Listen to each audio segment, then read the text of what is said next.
Action. Hi, today we will be talking about the wonderful and interesting game of golf. Golf is a great sport that you can play throughout your entire life. The object of golf is to get the ball from the tee box into the hole in the least amount of strokes possible without breaking any of the rules of golf. Hey cuties, some of the more important rules of golf are, for example, not kicking the ball. A foot wedge is not allowed in the game of golf. Another very important rule is to mark your ball, because if you hit it, you don't get to move your ball, but the other opponent does. Golf has a lot of equipment you might need. You need a scorecard, a pencil. You're gonna probably want a hat and some sunglasses because if you're golfing during the day, it's pretty dang sunny out. You want some golf shoes for helping with your traction on the golf course. You want a golf glove to avoid some blisters. You're gonna need a tee. You're gonna need a ball marker. You're gonna need a golf ball.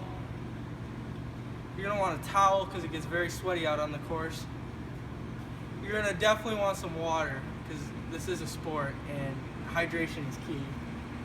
And definitely you should dress accordingly because if it's 90 degrees out, obviously you're gonna want to dress in some shorts and a nice polo shirt. And if it's 60 degrees out, probably gonna want to wear a sweatshirt, some khaki pants, and Another important rule in golf is that you can only have 14 clubs in your bag, one being a driver and only one putter is allowed. Of those 14 clubs, those are the only objects that you can use to hit the ball into the hole. What's up, Sallies? I'm back! At some courses, you may need to wear some nicer clothes. They have stipulations against not wearing any jeans or having to wear a collared shirt. Some golf etiquette is that you need to not talk when other people are swinging or putting or approaching their ball at any point of time during your round. You also should not step across someone's line when they are putting. A player's line is where the ball has an imaginary line before they even hit it towards the hole. Another golf etiquette rule is to never cheat and always be nice around the course by cleaning your divots at all times. Corey Barco here, grass expert. Golf courses have 3 different types of grass mostly. There's a rough, which is a thick, long grass that you mostly want to stay out of. It's hard to hit the ball out of, gets lost real easily in there. This is the fringe. It's fringe or the fairway. It's not long, not short, in the middle, just your typical grass.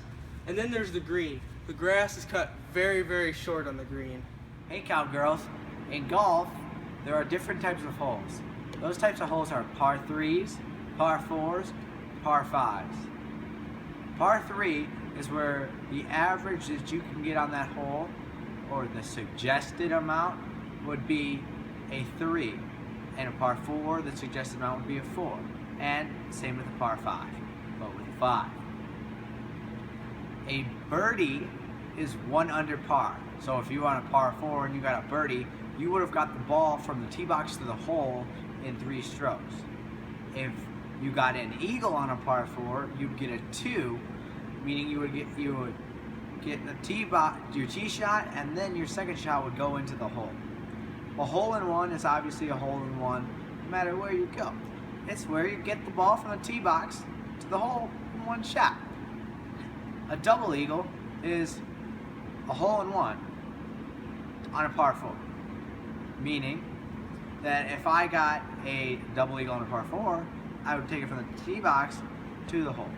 And if I got a double eagle on a par 5, I would get 2 shots to get into a hole on a long par 5. It's not that big. Howdy lovebirds. The goal of golf is obviously to get the ball in the least amount of strokes. So you count up your strokes that you took on that time. Maybe you might have to add some penalty strokes for talking too much smack to your opponent. You never know what you get accumulate penalty strokes for. So you count up your strokes and you'll add it up onto your handy dandy scorecard, which is just a piece of paper, and you put it on there, and you say Sexy Beast 4 on this hole, and you put it on there, and then after your 9 holes are up, or 18, depends on how many you like to play. And so I got all 4s because I am the greatest of all time, and I finished with the 36 because 4 times 9 is 36, and there is how I count my score. And you want to make sure that you're always right, because when you're done with your round, you're playing a big time match against Tiger Woods and his fellows, maybe Jordan Spieth's in there and having some fun. You gotta put your name down here and you gotta sign it so that you can't lie. So no lying. I haven't mentioned that one, cowgirls. So once you're done with the scoring, you need to make sure that you always keep the right score. You need to keep your score and a partner's score. If you're playing by yourself, you know what? Keep your score twice. Now I'm going to tell you about the different clubs of golf, because different clubs hit the ball different distances. Here we got covers on a lot of these clubs here. That's to keep the clubs nice and in good condition. This is the driver, referred to as the big dog, and you just want to let it eat sometimes, you know. It's what you typically use to tee off on a par 4 or a par 5 because it's got a big head and tends to hit the ball the furthest distance. This is a 3-wood. It's typically the second furthest hitting club. It is used sometimes to tee off, sometimes just in the middle of a fairway, sometimes in the rough. Just whenever you need to get the ball a long ways. This is your 5-wood. It hits the ball pretty far too, but not as far as a 3-wood. And then you have your irons. Irons go typically from a 4-iron to a 9-iron. There's all the numbers in between. The 4-iron has the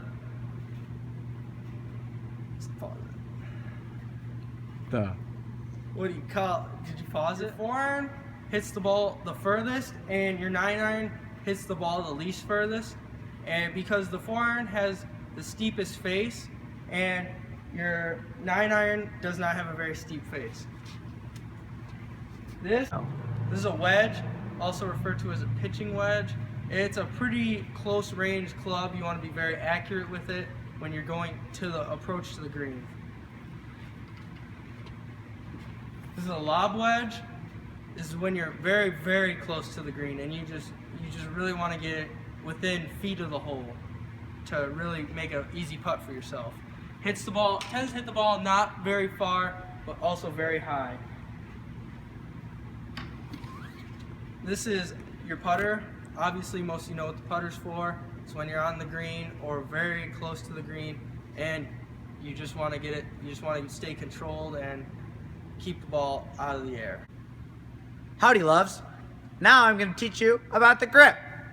First, there's many ways that you can grip a golf club. First way that you grip a golf club is the traditional baseball grip, which is now a little bit outdated, as I think Abraham Lincoln used this on his first round of golf when he was a 10-year-old. The second way that you can grip it, in the more traditional way, is by interlocking your fingers. Basically, you got your pointer finger on your left hand if you're right-handed, and your pinky on your right hand, and you're going to interlock them here. Make sure that your thumbs are pointing towards the head of the driver. Towards the head, please. I'm saying it now because some people don't understand that concept. Right? Howdy, health lovers. Today, I'm going to show you how to swing the golf club. Alright, first step in swinging the golf club, like a professional golfer like me, is you're going to want to use that grip I just taught you about. You're going to take your club and you're going to grip it. You're going to want to keep your feet shoulder length apart. You get it. Your left foot should be probably a little bit in front of the ball if you're if you're hitting it with your driver. And you're going to want to keep your elbow in when you take it back. You're going to want to take it back pretty good distance. I like it parallel to my shoulders when I'm taking a big drive and I want to hit it 300. So I'm going to go here, I'm right here, and then I'm going to start shifting my weight. And I'm going to start turning. I want to make sure that that club face is headed towards my target. If it's not headed towards my target, it's going into the other fairway and hitting old man Patterson on the 18th fairway. All right? I like to be in my fairway. So you're going to come here. Here we start shifting. We're going to want to keep it straight. Remember, you don't want to hit old man Patterson. Then you're going to start moving your back foot towards your target. Along with your foot, you're going to be wanting moving your chest and the club towards your target. Right about here is the ideal spot for when you're looking to find that big ball that you just hit. Then you're going to want to get up on your toe so this back foot is stretching. So you're going to look good stretch facing your target. You're going to want to have a nice finish like this. If you got a good nice finish, it makes you look good even if you're trash. Now we're going to see that big bad boy swing in action. So remember all the steps I just taught you. So you put the club just behind the ball. Make sure you keep your head down until you make contact. Here we go, boys.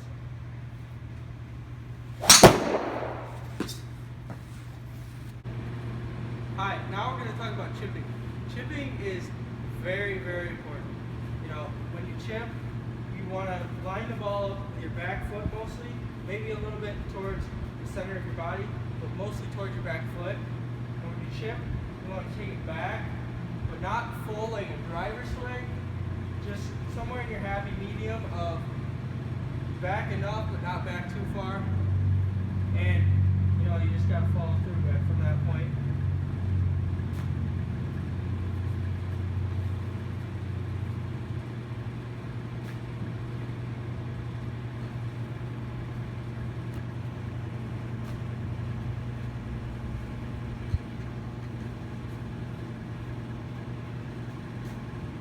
Mashed potatoes!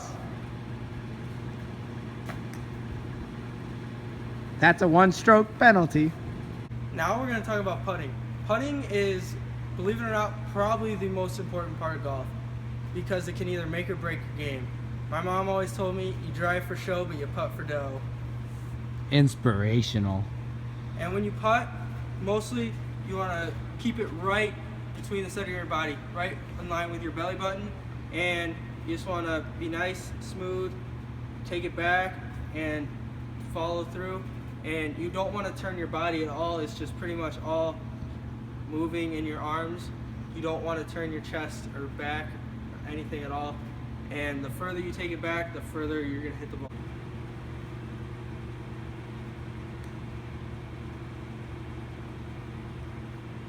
Hit it, Sally.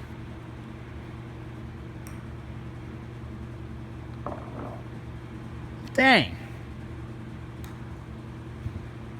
In the hole. Drano, Drano! How about that one, boys? Why'd you win this golf tournament today at Augusta National? The Masters. You know, I really just thought everyone out there played great, but I think my putting really did it for me there at the end. How'd you find a way to beat Jordan Spieth and Jason Day? Did you get in their head a little bit? No, that's just, I'm not that kind of golfer. I just worry about my own game. I don't play into whatever they're doing. That's their own business. Here to hear first, Javier Jazzo reporting from Coy Barco, Masters champion.